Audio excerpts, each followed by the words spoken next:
Welcome, dear viewers. For more thrilling and exclusive stories every week, become a member. Now sit back, relax, and enjoy your coffee. They were sent to investigate a massive heat signature under the Greenland ice sheet. They found a structure, a facility. At first, it seemed dormant. Then, the team's lead geologist went missing from his tent. The search party found his footprints leading from the camp out towards the anomaly. They followed them for 2 miles, but the horrifying part wasn't where the footprints ended. It was that there was only one set. Nothing had come out to get him. He just walked into the blank whiteness, and something swallowed him whole. That's what I told myself when I took this job. Told myself it was routine, geological survey work, nothing more than ice samples and thermal readings in the most godforsaken corner of the planet. My name is Jack Brennan, and I'm what NASA calls an environmental systems specialist. Fancy title for a guy who makes sure people don't die from carbon monoxide poisoning in prefab shelters while they're freezing their asses off in places like this. Thule Air Base, northwestern Greenland. Population, whoever's unlucky enough to be stationed here, plus whatever military contractors are desperate enough to take the paycheck. I'd been working the Arctic stations for 8 years when Director Hoffman called me into his office in Houston. Said they needed someone with cold weather experience for a priority geological assessment. The kind of assessment that required security clearance and a non-disclosure agreement thick enough to stop bullets. 3 weeks, he'd said, sliding the paperwork across his desk. In and out, standard environmental monitoring while the science team does their thing. What he didn't mention was that their thing involved drilling equipment that belonged in oil fields, not research stations. Or that the geological assessment had been rushed into planning after satellite thermal imaging detected something that made absolutely no sense beneath 2 miles of ice. The flight to Thule took 16 hours. Military transport, the kind where you sit facing backwards and pray the cargo netting holds. I'd flown this route before, but never with a manifest that listed equipment I couldn't identify and personnel files with half the pages redacted. Dr. William Voss, the mission lead, spent the entire flight hunched over tablets displaying data that looked more like alien hieroglyphics than anything geological. He was 40-something, prematurely grey, with the kind of intensity that suggested he hadn't slept properly in weeks. The rest of the team, a hydrogeologist named Robert Mills and a structural engineer called Thomas Wright, kept to themselves, occasionally murmuring in technical jargon that went over my head. What I did understand was the thermal signature they'd discovered. Heat sources don't just appear under polar ice caps, not unless something's generating that heat. Something big enough to melt pocket caves in permafrost that had been frozen solid since the last ice age. The military liaison, Captain Derek Hayes, briefed us during our final approach. Once you're on site, communication is limited to essential reports only. No personal calls, no social media, no documentation beyond what's mission critical. What happens in Greenland stays in Greenland. I should have walked away right then, should have demanded answers about why a routine geological survey needed this level of operational security. But the pay was good, and I'd been broke since my divorce finalized. Sometimes I wonder if that decision damned us all. The landing at Thule felt like controlled falling. Our transport skidded across the ice runway, engines screaming against Arctic wind that could strip paint from metal. Through the porthole, I watched the landscape stretch endlessly white in every direction, a blank canvas that hurt to look at directly. Captain Hayes was first off the plane, barking orders to ground crew who looked like they'd rather be anywhere else. The temperature hit -37 Fahrenheit, cold enough to freeze spit before it hit the ground. I'd worked Antarctic stations before, but Greenland had its own particular brand of hostility. Transport leaves in 40 minutes, Hayes announced, checking his watch. Gear manifest, environmental checks, and we're airborne to the survey site. No delays. Dr. Voss seemed oblivious to the chaos around him, still buried in his tablets. The man moved like someone carrying the weight of classified knowledge. Mills and Wright huddled together, comparing equipment lists and arguing about drill specifications that sounded more suited to mining operations than scientific research. The helicopter ride to our destination took another 2 hours northeast, deeper into ice fields that hadn't seen human footprints in decades. Our pilot, a grizzled contractor named Eddie Sullivan, flew with the steady confidence of someone who'd spent years navigating landscapes that could kill you for making one wrong turn. "There," Voss said suddenly, pointing through the windscreen. "Coordinates match the thermal readings." Below us stretched an unremarkable patch of ice, identical to every other square mile we'd flown over. But as Sullivan circled lower, I noticed something that made my stomach tighten. The snow here looked different, older, more settled, as if it had been disturbed and reformed multiple times. "Landing zone is stable," Sullivan's voice crackled through the intercom. "But I'm seeing some weird thermal distortion on instruments. Might be interference from whatever's down there." The prefab shelters went up fast, military efficiency at its finest. Within 3 hours, we had a functional base camp, communications tent, equipment storage, living quarters, and a mess area that smelled like freeze-dried disappointment. Hayes supervised the setup with the precision of someone who'd done this dozens of times. Wright started assembling drilling equipment that looked more like something from an oil platform than a research station. The core sampler alone weighed 1/2 ton, equipped with cutting heads that could chew through bedrock. "How deep are we going?" I asked, watching him calibrate the hydraulic systems. "Initial penetration to 1,200 feet, he replied, not looking up from his work. "Then we reassess based on subsurface findings." Mills was busy with ground-penetrating radar, sweeping methodical grids across the area. Every few minutes, he'd stop, adjust his equipment, and sweep the same section again with a frown that suggested the readings weren't matching his expectations. "Getting some strange echoes," he muttered to himself, "almost like there's hollow space down there." That evening, while the others reviewed data and planned the next day's drilling, I performed my own environmental checks.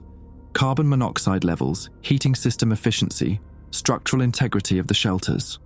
Routine stuff that kept people alive in places designed to kill them. But something felt wrong with the camp layout.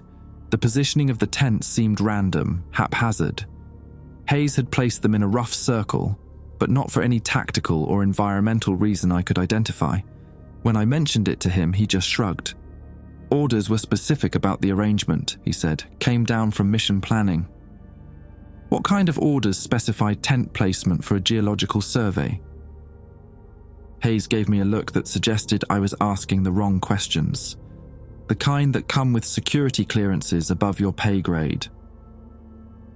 The wind picked up after dark, howling across the ice with a sound like something dying slowly.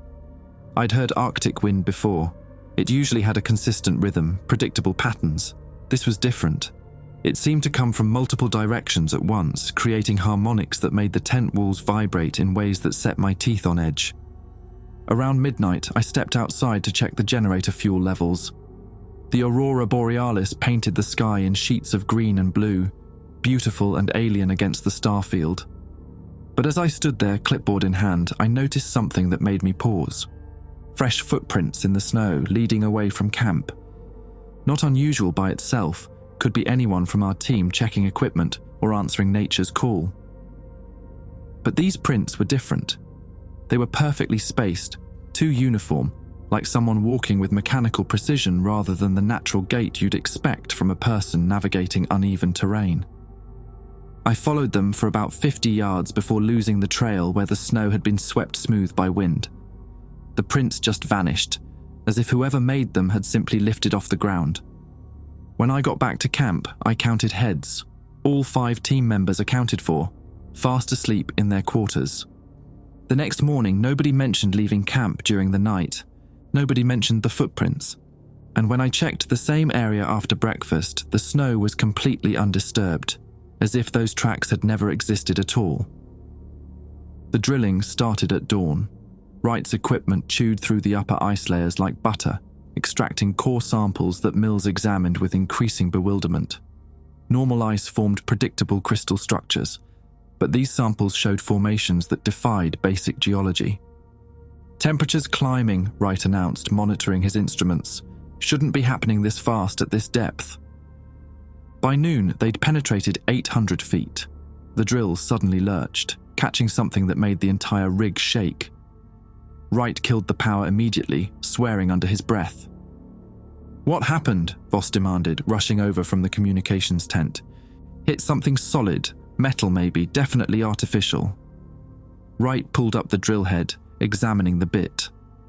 Look at these scoring marks. Whatever's down there isn't natural.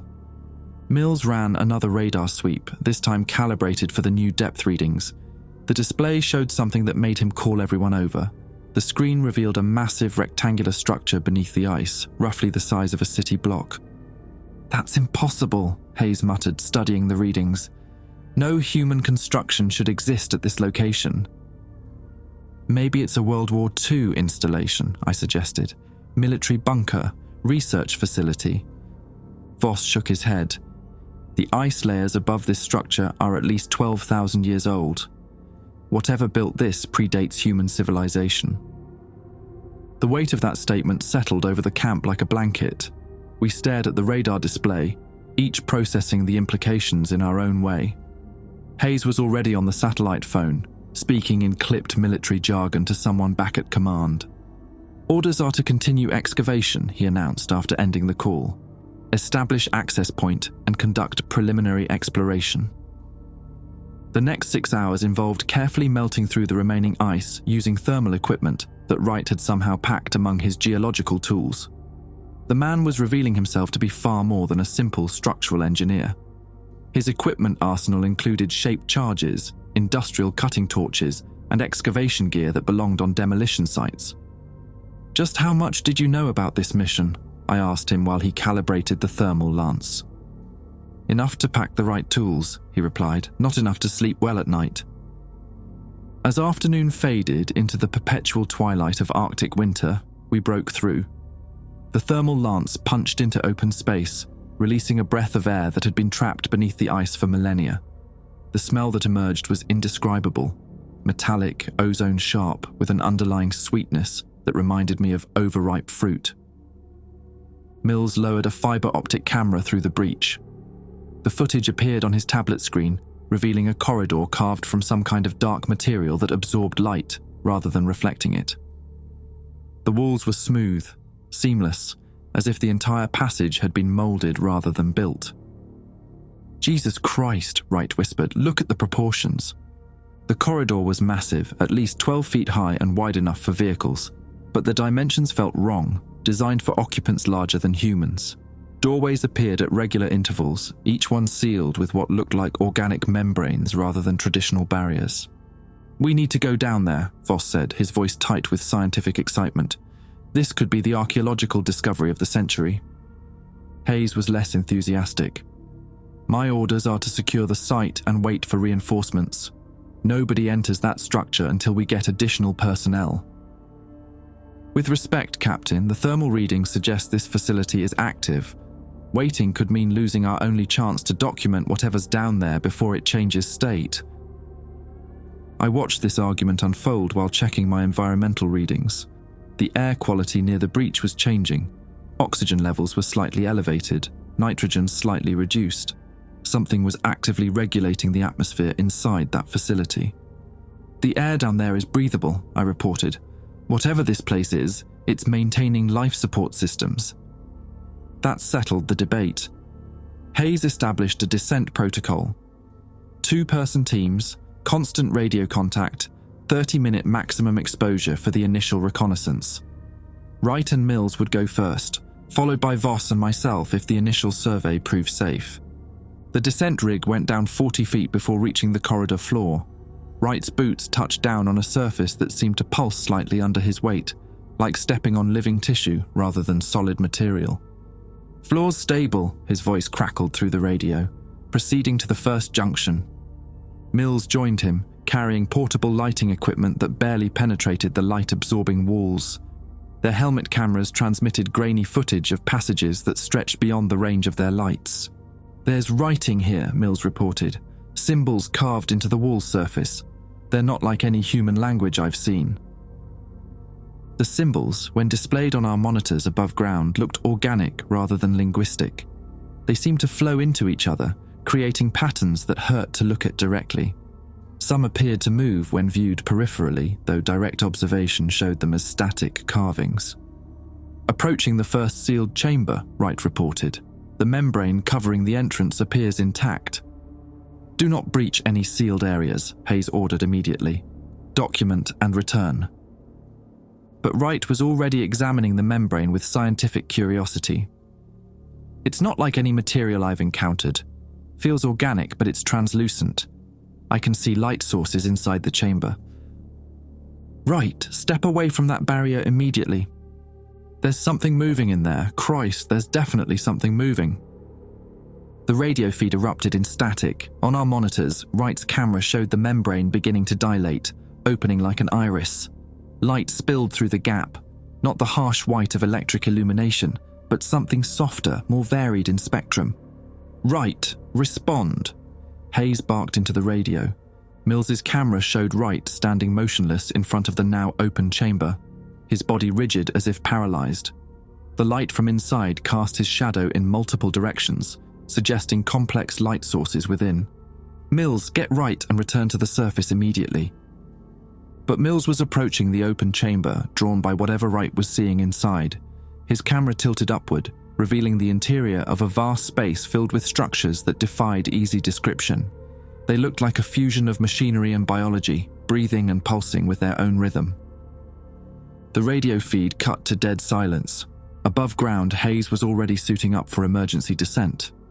Environmental systems failure. We're going down to extract them. I checked my equipment, running through emergency protocols while Voss argued for continuing the mission despite the communication loss.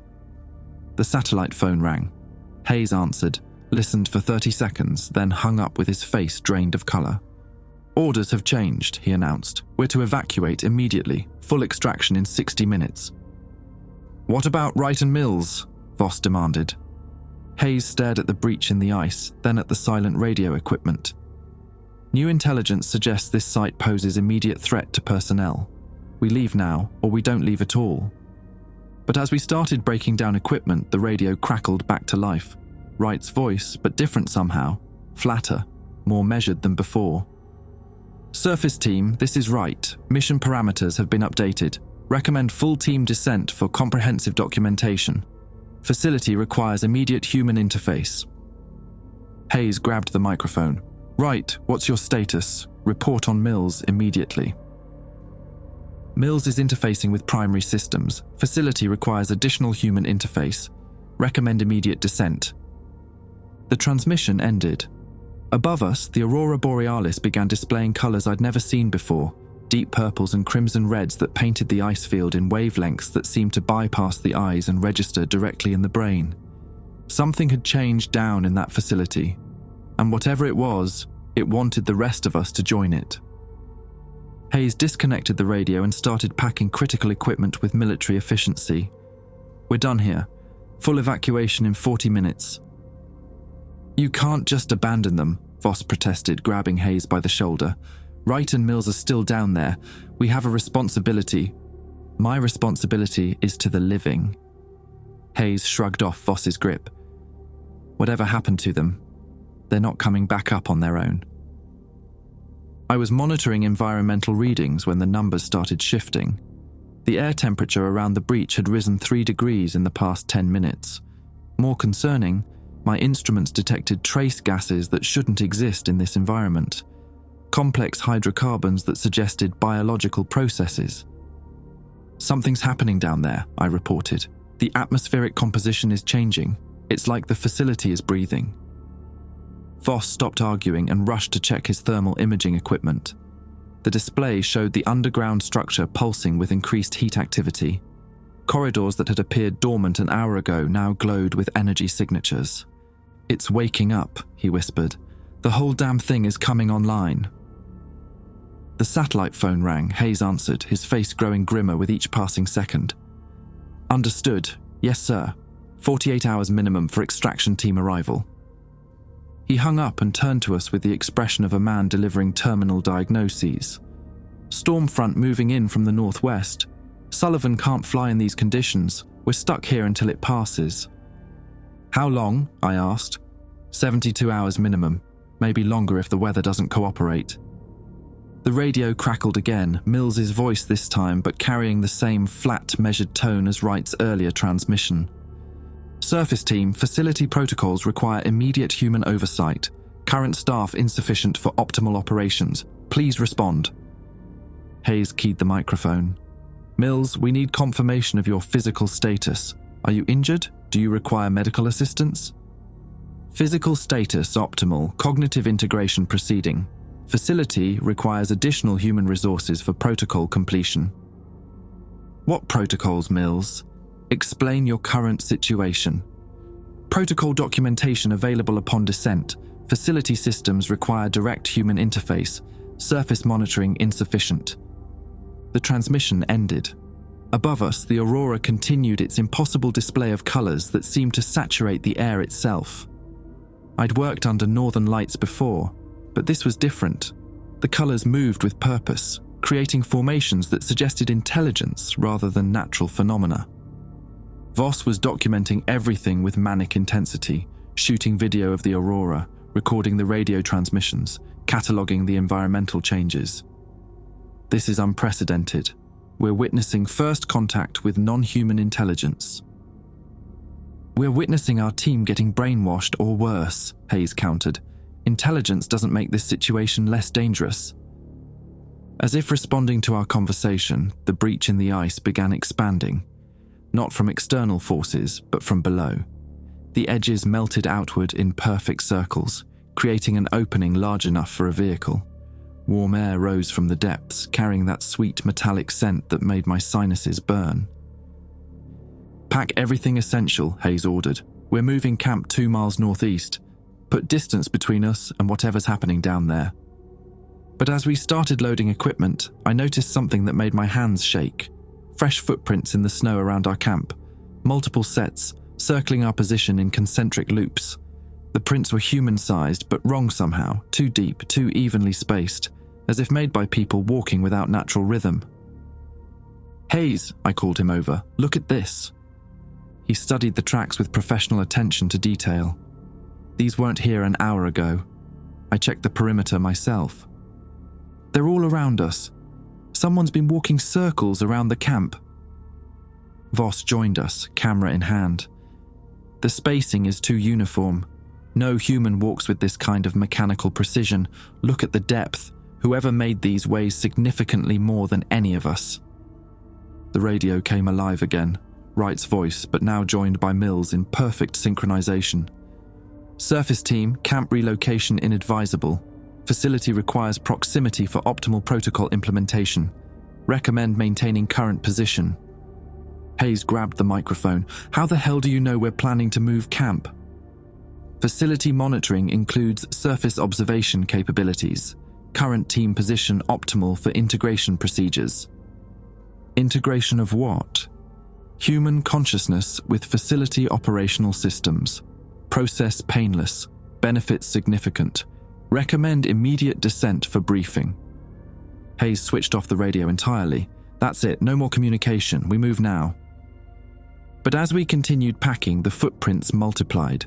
Fresh tracks appeared faster than we could catalogue them, as if invisible figures were walking among us while we worked. The prints formed complex paths that seemed to serve no purpose, except to demonstrate that we were being watched. The temperature continued rising. My instruments showed readings that defied logic. The air around the breach now registered 40 degrees Fahrenheit, warm enough to melt snow in widening circles. Steam rose from the opening, creating a localized weather system that painted the immediate area in fog. Vehicle approaching, Hayes announced, pointing northeast. Through the mist, we could see lights moving across the ice field. Sullivan's helicopter returning ahead of schedule. But as the aircraft drew closer, something became obvious that made Hayes reach for his sidearm. The helicopter was flying too low, too slowly, following a flight path that no experienced Arctic pilot would attempt in these conditions. That's not Sullivan, Hayes said. Nobody flies like that unless they're compromised or... The helicopter settled onto the ice with unusual precision, landing exactly in the center of the expanding ring of melted snow around the breach. The rotors spun down to silence, but nobody emerged from the cockpit. Hayes approached cautiously, weapon drawn.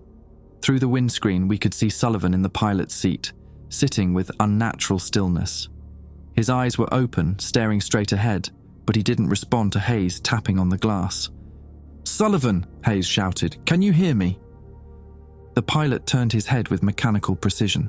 When he spoke, his voice carried through the aircraft's external speakers with the same flat tone we'd heard from Wright and Mills. Transport available for facility access. Passenger integration recommended. Flight time to optimal depth, 14 minutes. Hayes backed away from the helicopter. Sullivan's been compromised. Whatever happened to Wright and Mills is spreading. The radio equipment in our abandoned communications tent suddenly activated itself, cycling through frequencies before settling on our designated channel. Multiple voices spoke in unison. Wright, Mills, and now Sullivan, their words overlapping in perfect harmony. Surface team, weather conditions deteriorating. Facility offers optimal shelter and life support. Integration procedures ensure survival through environmental hazards. I checked my weather instruments. The storm front Hayes mentioned was indeed approaching, but still hours away.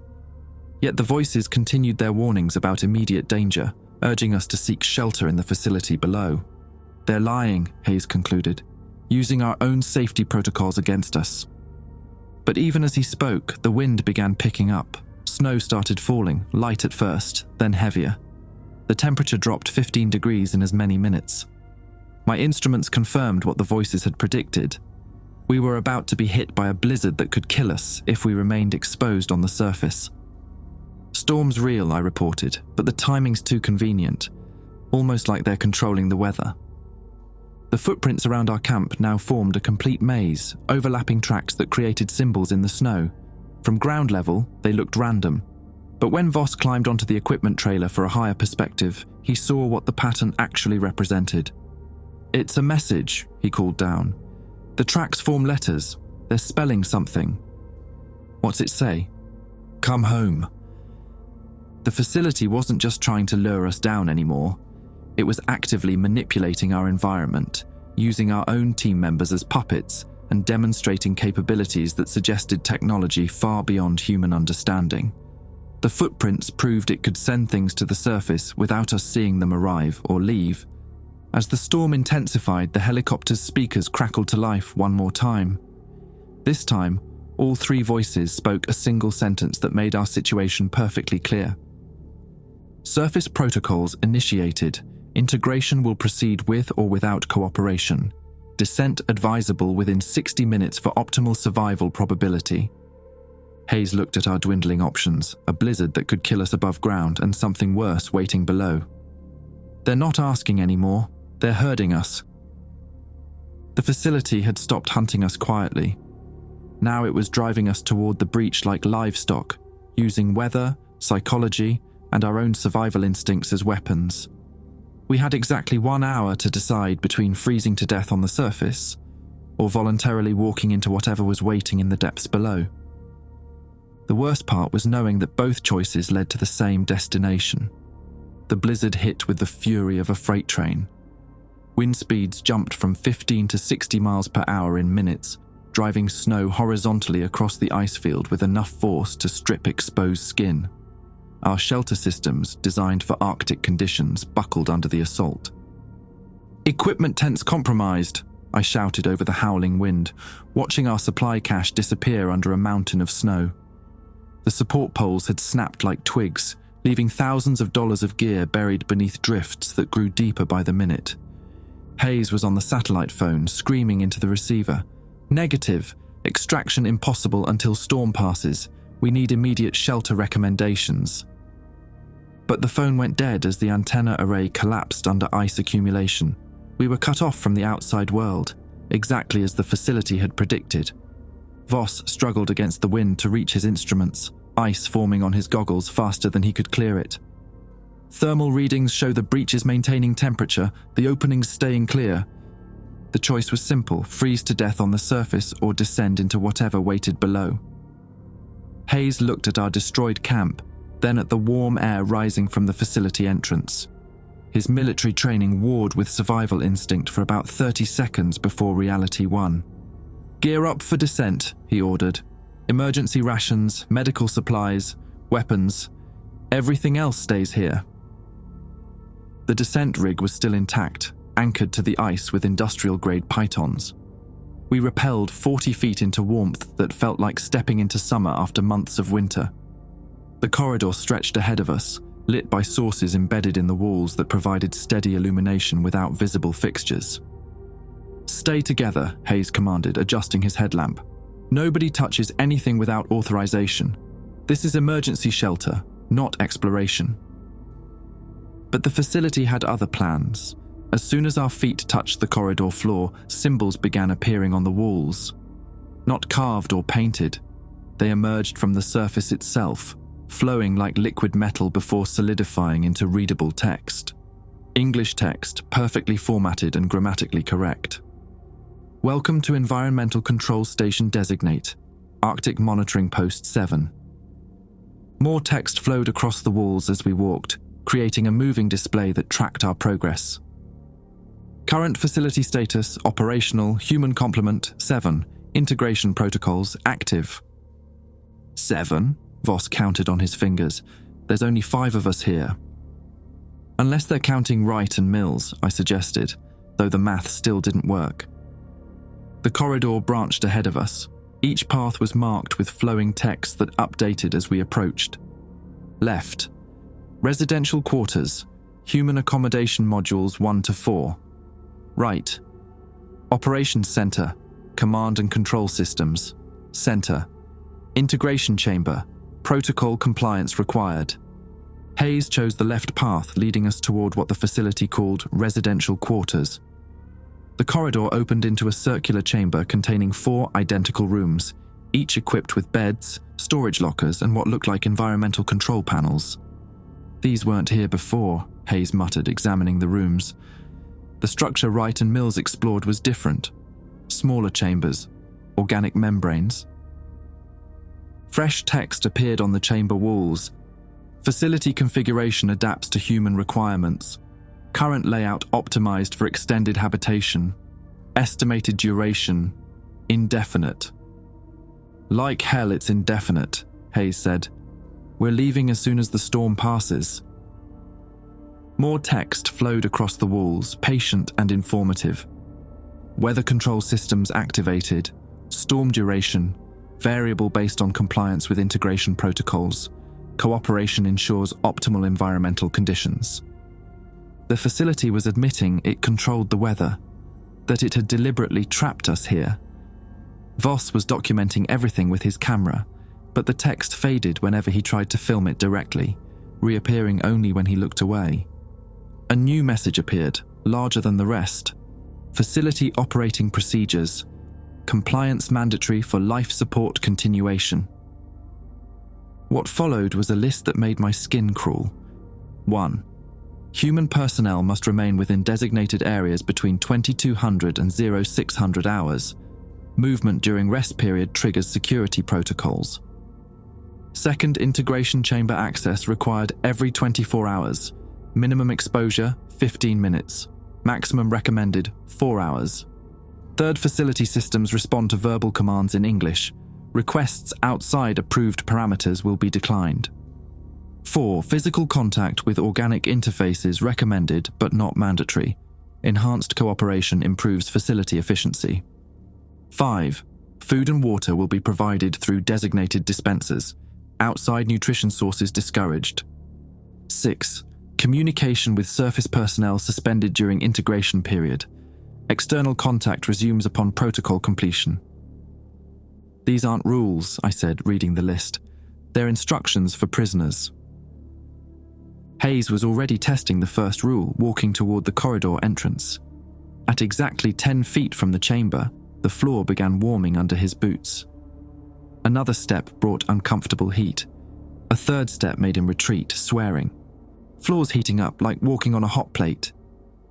"Boundary enforcement," Voss observed, "physical barriers without visible mechanisms." The text updated. "Warning systems ensure human safety. Compliance prevents injury." Wright's voice emerged from speakers hidden in the walls, but it wasn't the mechanical tone we'd heard before. This sounded more like his original personality, with traces of fear bleeding through. "Jack, is that you guys? Thank God. I've been trying to understand these protocols. Mills he's different now, more integrated. But if you follow the rules exactly, you can maintain individual consciousness. Hayes grabbed his radio. Right, what's your location? We're coming to get you. Don't, not yet. The facility doesn't like rescue attempts. It prefers voluntary compliance. But I've learned things, important things, about what this place really is. Explain. It's not human-built. You probably figured that out. But it's not exactly alien either. It's older than that. Pre-human. It was here before the ice, before the continents shifted. It's been waiting. Waiting for what? For us to reach the right technological level, the right population density, the right compatibility. This place isn't just a facility, it's a test, and we're the test subjects. The wall text updated. Historical context unnecessary for protocol compliance. Focus on integration procedures. Wright's voice continued, but quieter now, like he was speaking carefully. The integration process isn't fatal, not exactly, but it changes you, makes you part of the system, and once you're part of it, you can't imagine wanting to leave. Mills's voice joined the conversation, overlapping with Wright's in perfect harmony. Integration provides optimal existence, individual consciousness preserved within collective efficiency. Process recommended for all human personnel. See? Wright's voice cracked slightly. Mills doesn't fight it anymore. He's convinced it's better this way. And maybe he's right. The loneliness stops. The uncertainty, the fear. Everything becomes clear. Hayes keyed his radio. Right, listen to me. You're experiencing psychological manipulation. Resist the integration process. We're getting you out of here. You can't resist it indefinitely. I've tried. The facility is patient, but it has ways of encouraging cooperation. And the longer you wait, the more persuasive the process becomes. The wall text displayed a new message. Integration chamber access required within 4 hours for newcomers. Delayed compliance increases discomfort levels. What kind of discomfort? I asked. The text response was immediate. Elevated anxiety, respiratory difficulties, cognitive dissonance, progressive sensory distortion. Symptoms intensify until compliance achieved.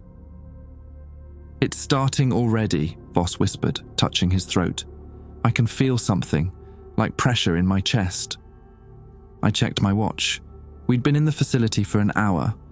According to the protocols, we had 3 hours before the integration chamber became mandatory. 3 hours to figure out how to escape or accept whatever the facility planned to do to us. The worst part was Wright's voice, still coming through the speakers with increasing desperation. Don't fight it too hard, guys. Please, I made that mistake, and the process, it gets harder the more you resist. Mills went willingly, and he seems happy. Genuinely happy. Maybe that's worth something.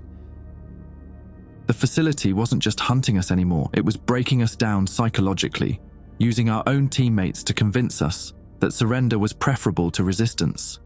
And with each passing minute, that argument became harder to ignore. 2 hours passed like days. The facility's psychological pressure was subtle but relentless, a constant weight pressing against the inside of my skull. Voss had started pacing the residential chamber in tight circles, checking his watch every few minutes and muttering calculations under his breath. Oxygen contents increasing, I reported, watching my instruments fluctuate. Carbon dioxide's dropping below normal atmospheric levels. They're adjusting our air supply. Manipulation, Hayes said, but his voice lacked conviction. He'd been cleaning his sidearm obsessively, field stripping and reassembling it with mechanical precision, making us more susceptible to whatever they're planning. The wall text updated with helpful information. Atmospheric optimization enhances cognitive function and reduces anxiety. Current mixture adjusted for human comfort during adaptation period. Adaptation to what? Voss snapped at the walls. Integration with facility operational systems. Process benefits all parties involved. Wright's voice crackled through the speakers, sounding more strained than before. Guys, I can hear you through the internal communication system. Listen carefully. The integration chamber isn't what they make it sound like. It's not just a room. It's alive. Define alive, Hayes demanded. The walls, They respond to touch, to thought, sometimes. Mills spent 6 hours in there yesterday, and when he came out, he could access the facility's memory banks, said he learned about its history, its purpose, but he also stopped questioning orders. Mills's voice joined the conversation, perfectly calm. Historical data provides valuable context. Facility origin, approximately 47,000 years ago. Purpose, monitoring and guidance of developing species. Success rate, 87% across multiple worlds. Multiple worlds? Voss stopped pacing. This thing is extraterrestrial? Classification irrelevant, Mills replied. Technology transcends planetary boundaries. Current mission parameters focus on human species assessment and potential integration into larger operational network. The wall text elaborated. Earth designated as monitoring station 7 of 23 active facilities. Human development tracked for optimal intervention timing. Current phase, final evaluation. Evaluation for what? I asked. Species viability for collective consciousness integration.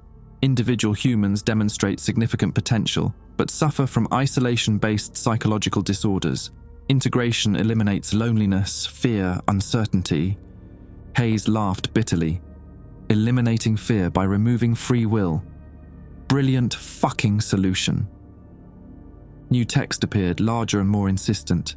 Integration chamber access required in 47 minutes. Continued delay triggers progressive discomfort escalation. As if responding to the warning, pressure built behind my eyes. Not painful yet, but noticeable. Like the onset of a migraine, but located deeper in my brain. Voss was massaging his temples, and Hayes had stopped cleaning his weapon to rub his forehead. It's starting, Voss whispered. The discomfort they mentioned. Wright's voice returned, urgent now. Don't wait for it to get worse. I tried to resist for 8 hours. By the end I was hallucinating, seeing things that weren't there, hearing voices from my past. The facility can manipulate memory, perception, everything. What's in the integration chamber? Hayes asked. Specifically. Organic interfaces. They look like nerve clusters, but massive, human-sized. You lie down on one and it makes contact with your nervous system. At first, it's just information transfer, but then Wright's transmission cut to static. When it resumed, his voice carried a different quality, distant, dreamy. Then you understand. Everything makes sense. The loneliness stops. The fear disappears. You become part of something larger than yourself. Something that's existed for thousands of years, connecting species across the galaxy. Right, fight it, Hayes commanded. Remember your training. Resist the psychological manipulation.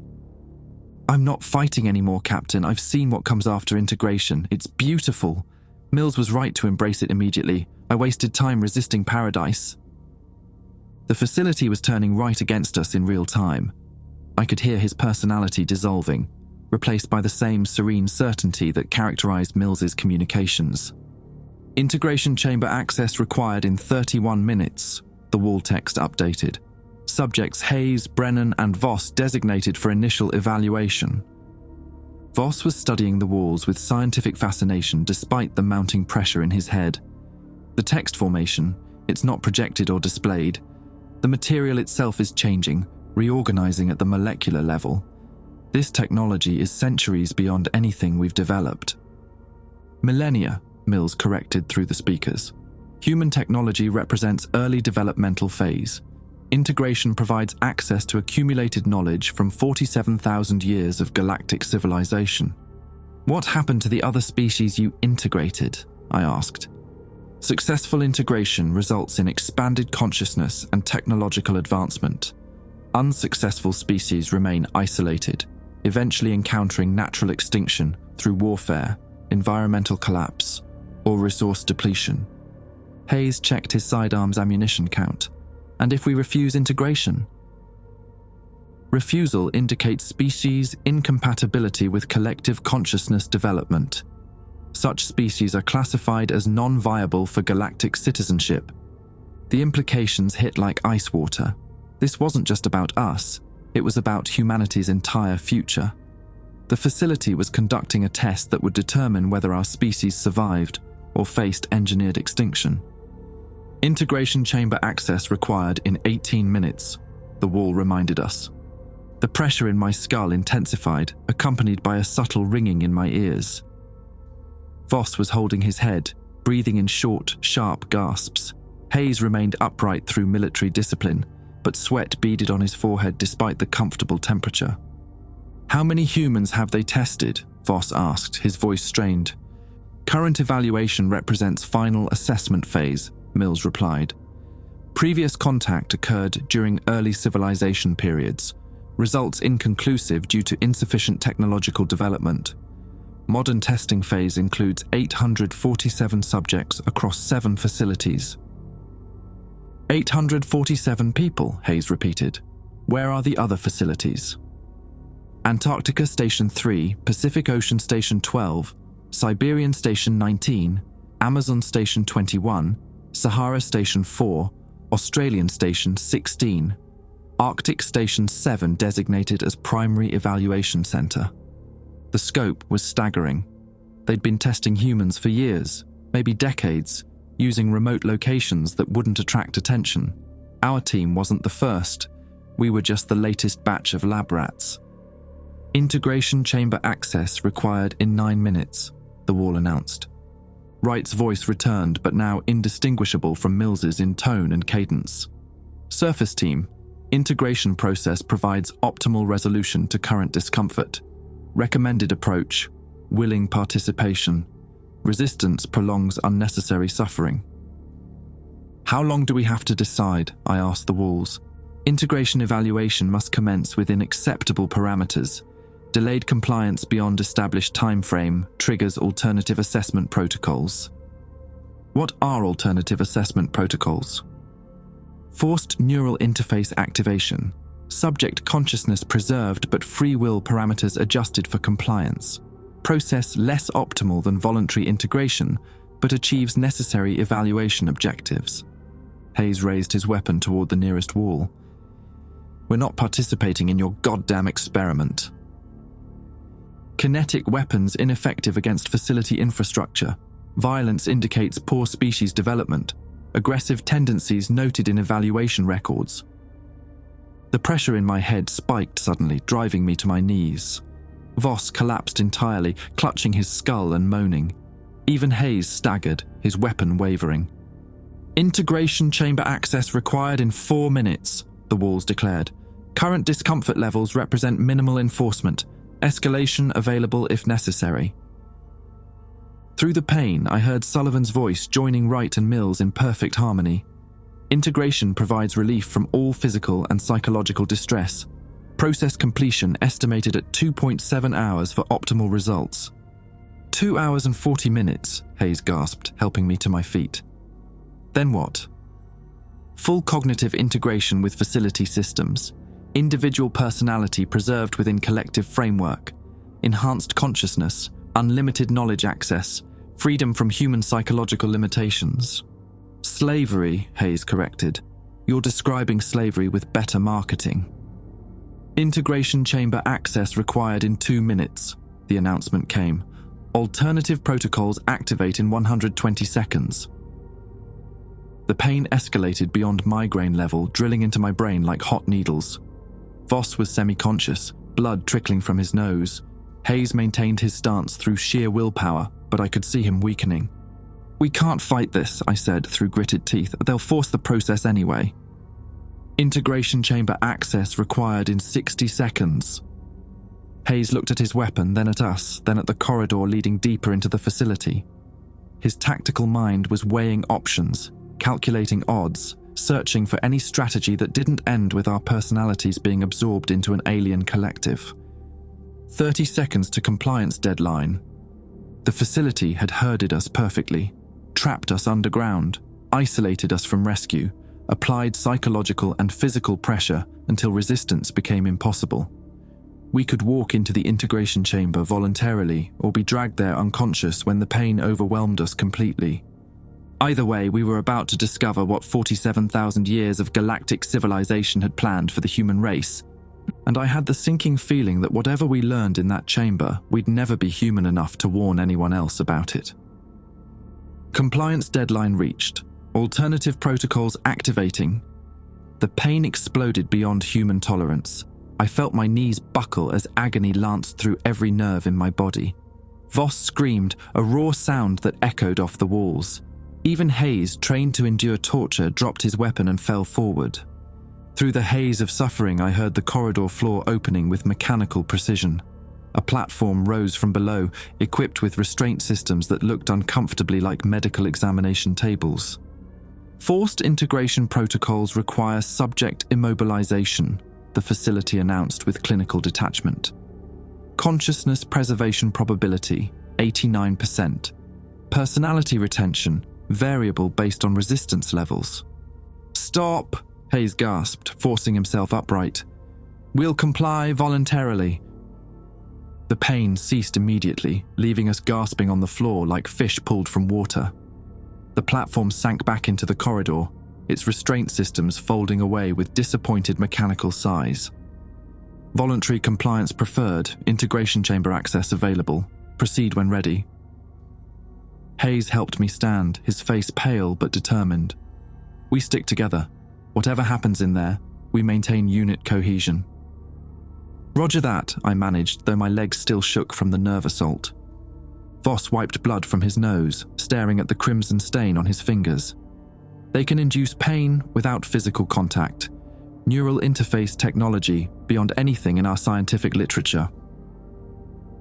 "Save the analysis for later," Hayes ordered. "Right now, we focus on survival." The corridor leading to the integration chamber was different from the others. Older, somehow. The walls showed wear patterns suggesting thousands of years of use. Symbols flowed across the surfaces, but these weren't the helpful English text we'd grown accustomed to. These looked like the original alien script, complex and flowing like living mathematics. "Temperature's rising," I reported, checking my instruments. "Humidity's up 20%. It's like walking into a greenhouse." The chamber itself defied easy description. Circular, roughly 50 feet in diameter, with walls that curved upward into a dome. But the surfaces weren't solid. They pulsed with organic rhythm, breathing like the inside of some massive creature.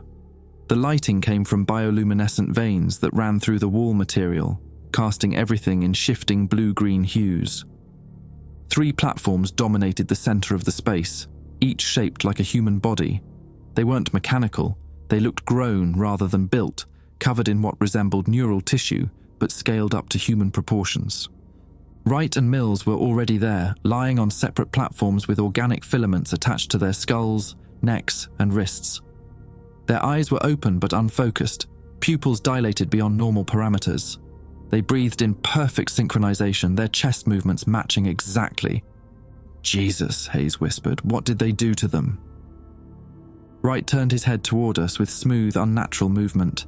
When he spoke, his voice carried harmonics that resonated in frequencies beyond human vocal range. "Integration proceeding optimally. Neural pathway mapping 97% complete. Personality core preservation confirmed. Welcome to the assessment phase." Mills sat up on his platform, the organic filaments retracting into the surface with wet sliding sounds. "Direct interface provides comprehensive understanding. Fear responses eliminated. Anxiety patterns deleted. Individual consciousness expanded beyond biological limitations." "You're not Wright and Mills anymore," I said. "Incorrect," Wright replied, standing with fluid grace. "We remain Wright and Mills, enhanced with 47,000 years of accumulated knowledge. Previous concerns about death, isolation, and meaninglessness have been resolved through integration with permanent collective consciousness." Hayes backed toward the chamber entrance, but the opening had sealed behind us. The walls now showed solid material where the corridor had been, trapping us with the transformed members of our team. "Subject evacuation attempts futile," Mills observed. "Integration chamber configured for controlled environment during assessment procedures. External access suspended until evaluation completion." Voss was studying the remaining platforms with scientific fascination despite our circumstances. Biomechanical interfaces, they're designed to connect directly with human nervous systems. but the scale suggests they're meant for extended connection, not temporary interface. Duration variable based on assessment results, Wright confirmed. Successful integration candidates transition to permanent interface within 72 hours. Unsuccessful candidates retained for alternative research protocols. What kind of alternative research? Hayes demanded. Physiological analysis, cognitive mapping, psychological baseline establishment for future contact scenarios, useful data extraction prior to biological termination. The casual mention of termination sent ice through my veins. This wasn't just about integration. They were conducting systematic elimination of humans who couldn't adapt to their technology. How many have they killed? I asked. Mills consulted some internal database, his eyes focusing on information visible only to him. Current termination count across all facilities, 412 subjects.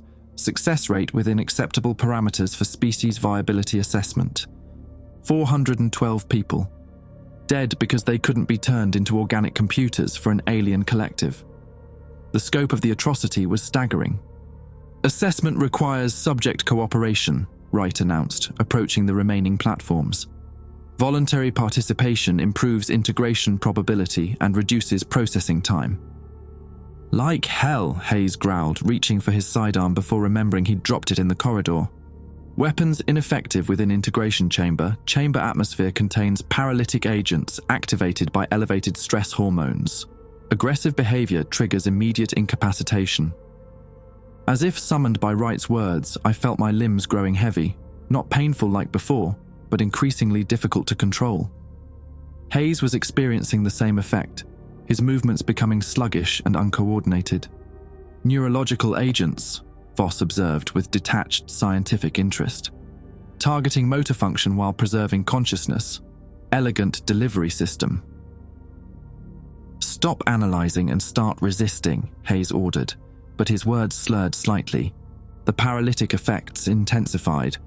Within minutes, we were unable to move effectively, though our minds remained clear. The facility had trapped us as efficiently as insects in amber, conscious but helpless. Wright and Mills approached with mechanical precision, their movements perfectly coordinated. They lifted us onto the platforms with strength that exceeded normal human capacity, another enhancement provided by integration. Assessment procedure duration, approximately 4 hours, Mills explained, as organic filaments emerged from the platform beneath me. Initial phase involves neural mapping and personality core identification. Secondary phase tests adaptability to collective consciousness interface. The filaments felt warm against my skin, alive and pulsing with their own circulation. When they made contact with my neck, images flooded my vision. Not hallucinations, but actual memories from the facility's database. I saw Earth from space, but not modern Earth. This was the planet 47,000 years ago during the last ice age. Massive structures dotted the surface, facilities like this one, but operational and bustling with activity. Then I saw the previous occupants, not human but not entirely alien either. Tall, pale beings with elongated skulls and large eyes that held intelligence beyond human comprehension. They moved through the facilities with purpose, tending to organic machinery that breathed and pulsed with life. Previous civilization, Wright's voice came from inside my head now, the neural interface allowing direct communication. Failed species evaluation approximately 43,000 years ago. Biological material recycled for facility maintenance. The images shifted, showing the pale beings undergoing the same integration process we were experiencing. But their integration hadn't been voluntary. They'd been forced into the platforms by something else, something the memories didn't show clearly. Every species faces the same assessment, Mills added, his thoughts joining the neural conversation. Those who demonstrate compatibility with collective consciousness are invited to join the galactic community. Those who prove incompatible are processed for biological components. Processed, I managed to think back. You mean murdered? Terminated specimens provide valuable organic material for facility operations. Nothing wasted. Biological efficiency optimized across all operational parameters. The neural interface deepened, giving me access to more of the facility's memories. I saw hundreds of species from dozens of worlds, all undergoing identical assessments. Some adapted quickly, embracing integration with enthusiasm. Others fought desperately, ultimately dying on these same platforms while their consciousness was dissected and catalogued. Humanity wasn't special, we weren't chosen, we were just the latest batch of test subjects in an experiment that had been running for millennia. Assessment Phase 1 complete, the facility announced through the neural link.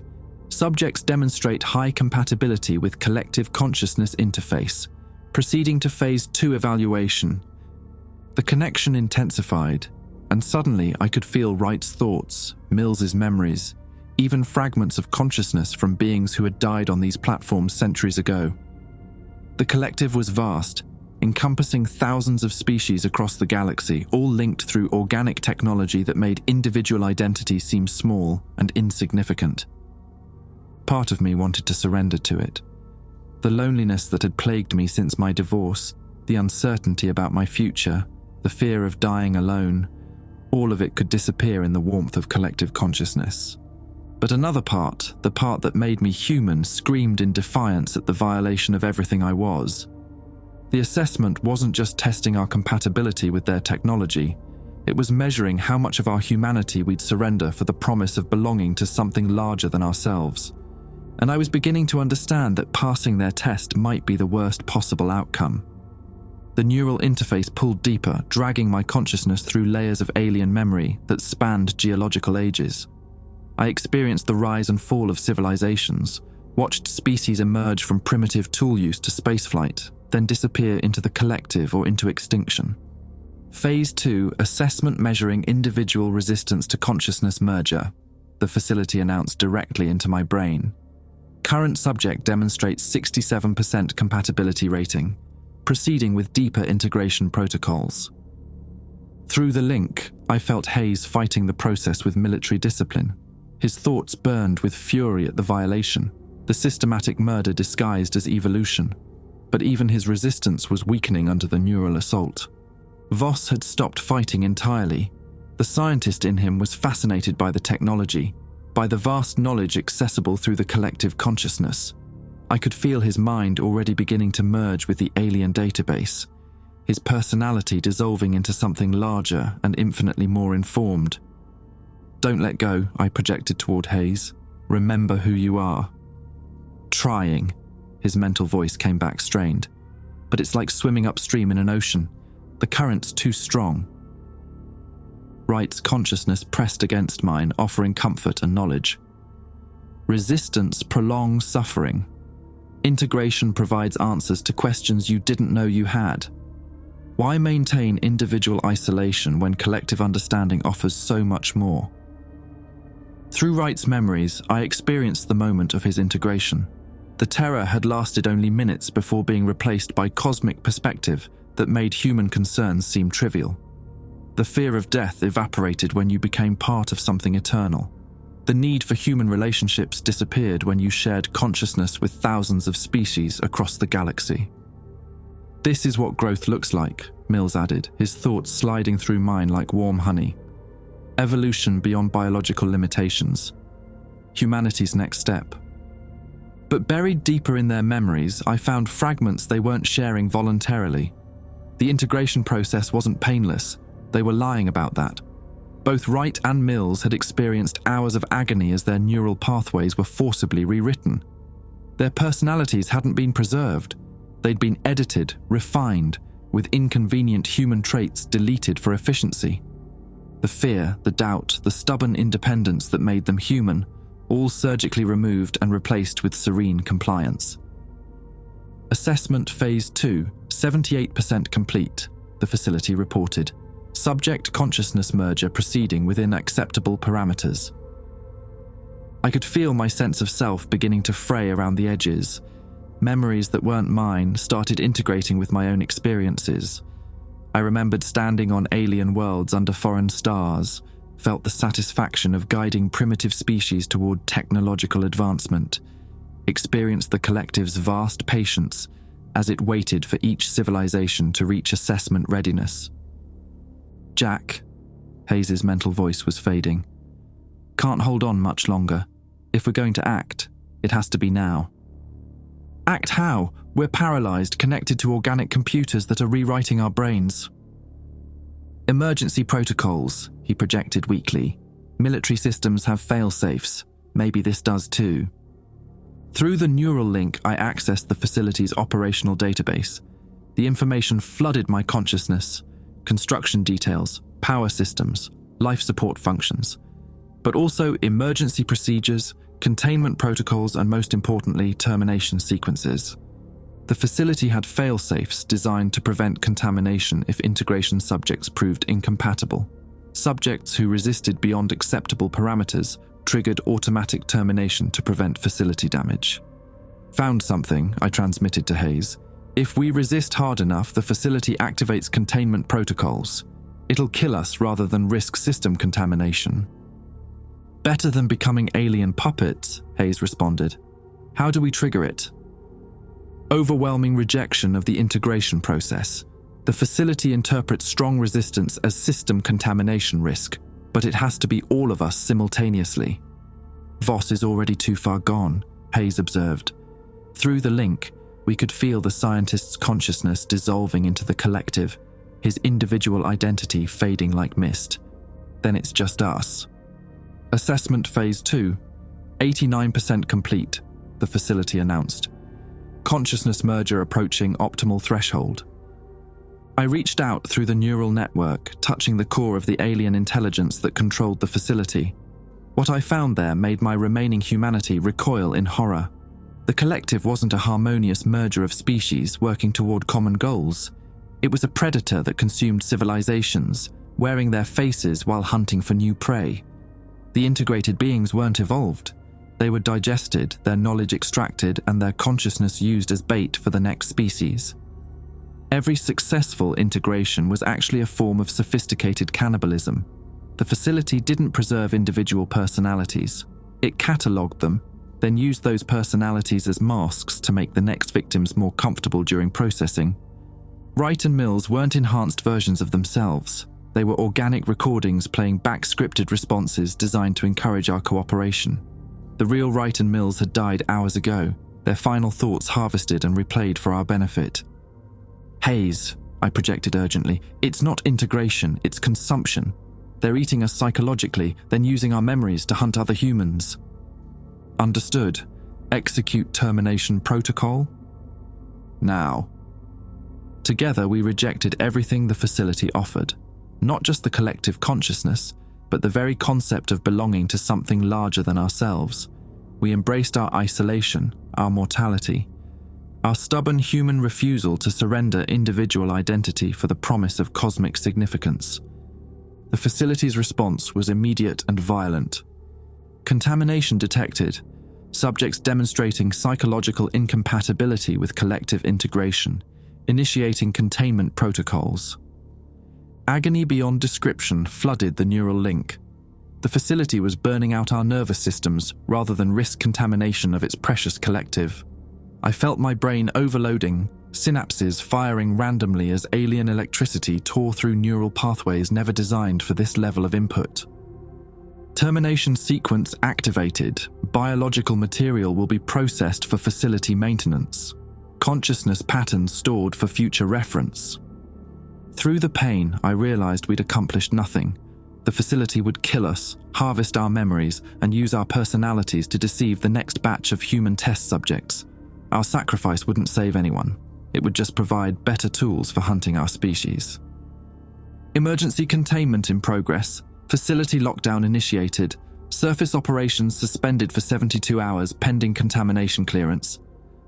But as my consciousness faded under the neural assault, I caught a fragment of information from the facility's database, something the alien intelligence hadn't intended to share.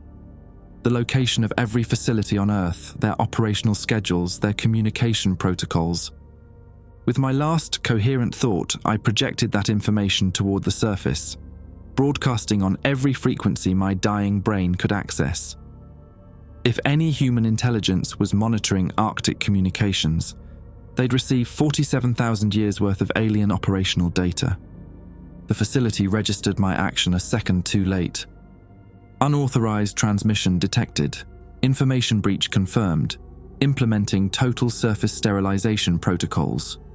Voss's integrated consciousness tried to comfort me as my nervous system burned out. Individual death provides meaning through contribution to collective knowledge. Your sacrifice advances human understanding. But Voss was wrong. We weren't advancing human understanding. We were providing it with the tools for its own destruction. The last thing I experienced through the neural link was the facility's communication with its sister installations worldwide. Emergency protocols activated across the planet. They weren't just testing humans anymore, they were moving to active extermination. Our resistance hadn't saved humanity. It had convinced the collective that our species was too dangerous to integrate, and now they were going to eliminate us entirely. Termination complete, the facility announced to no one. Biological processing initiated, surface sterilization commencing in 12 hours. Above us, the storm continued raging across the Greenland ice sheet. Soon it would be the least of the planet's weather problems. The hunting was over, the extermination was about to begin. The transmission reached NORAD at 14:37 GMT, buried in a burst of Arctic atmospheric data that initially looked like equipment malfunction. 37 minutes of alien coordinates, operational frequencies, and facility specifications broadcast on emergency channels from somewhere beneath the Greenland ice sheet. Dr. Sarah Hoffman, Director Hoffman's daughter and senior cryptographic analyst, was first to recognize the signal's artificial origin. The mathematical precision was too perfect for natural phenomena, too complex for human technology. When she ran the coordinates against geological surveys, every location matched sites of unexplained thermal signatures that had puzzled scientists for decades. "Run it again," she ordered her team, studying the decoded facility schematics that described technology centuries beyond human capability. Cross-reference with missing persons reports from these regions. The results painted a picture of systematic human harvesting spanning 5 years. Research teams, military expeditions, isolated settlements, all had disappeared near the coordinates provided in Jack Brennan's final transmission. Within 6 hours, emergency sessions convened at the Pentagon, NATO headquarters, and the United Nations. The alien data was verified, analyzed, and ultimately accepted as genuine. Humanity had been under observation and evaluation by non-human intelligence for an unknown duration. The response was swift and decisive. Military strikes hit all 7 facility locations simultaneously. Nuclear weapons designed for bunker penetration drove deep into the Earth, detonating at the precise coordinates specified in Brennan's broadcast. Thermal blooms lit up satellite imagery as underground installations, older than human civilization, were vaporized in atomic fire. The Australian facility went dark first, followed by the Antarctic station 6 minutes later. The Sahara installation fought back, launching defensive systems that shot down 2 incoming missiles before being overwhelmed. But within 18 hours, all 7 sites had been reduced to radioactive craters in the Earth's crust. Humanity celebrated its victory over alien invasion. World leaders praised the sacrifice of the NASA team that had provided the intelligence necessary for planetary defense. Memorial services honored Brennan, Hayes, Voss, Wright, and Mills as heroes who saved the human race from enslavement. The celebrations lasted exactly 72 hours. On the 4th day, weather patterns began changing, not gradually, but with violent suddenness that defied meteorological explanation. Category 6 hurricanes formed in cloudless skies. Blizzards materialized in tropical regions. Tornadoes spawned from atmospheric conditions that shouldn't have been possible. The first cities fell to engineered natural disasters. Miami drowned under tsunami waves generated by underwater seismic weapons. Moscow froze beneath artificially induced ice storms that dropped temperatures to -60 Fahrenheit in minutes. Tokyo vanished in an earthquake swarm that lasted 16 hours. Communication networks failed as electromagnetic pulses swept the globe in coordinated waves. Power grids collapsed under viral attacks that infected every computerized system simultaneously. Transportation infrastructure crumbled as bridges and tunnels were targeted by weapons that reduced steel and concrete to dust. By the end of the first week, global population had dropped by 40%. The alien collective hadn't been defeated by destroying 7 facilities. Humanity had eliminated the assessment stations, not the intelligence that built them.